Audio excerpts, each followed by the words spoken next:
മീൻകൂട്ടാനാ പോലും ഇവിടെ പോയിച്ചിട്ടുണ്ടെങ്കിൽ അങ്ങ് എത്തും. അതുപോലത്തെ ഒരു മീൻകൂട്ടാൻ എനിക്ക് കിട്ടുമ്പോൾ ഇത്തിരി നല്ല ചൊടിയിലും നല്ല രുചിയിലും കിട്ടണം എന്നുള്ളത് നിനക്ക് നന്നായിട്ട് അറിയാലോ. അപ്പൊ മനഃപൂർവ്വമല്ലേ ഇങ്ങനെയൊക്കെ കാണിച്ചു വെക്കുന്നത്? വേണമെങ്കിൽ തിന്നാ മതി എന്നുള്ള രീതി. ഉമ്മ, ഞാനിവിടെ എന്തുണ്ടാക്കണമെങ്കിലും എൻ്റെ ഇഷ്ടത്തിനോ ഇക്കാൻ്റെ ഇഷ്ടത്തിനോ അല്ല ഉണ്ടാക്കുന്നത്. ഉമ്മേൻ്റെ ഇഷ്ടത്തിന് തന്നെ ഇവിടെ ഉണ്ടാക്കുന്നത്.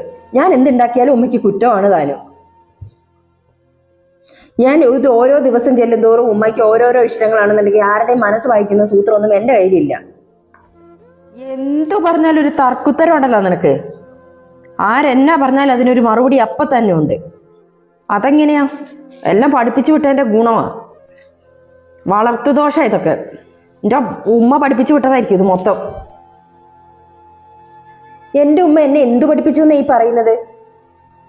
എന്തു പറഞ്ഞാലും എൻ്റെ ഉമ്മാനെ പറഞ്ഞുണ്ടല്ലോ.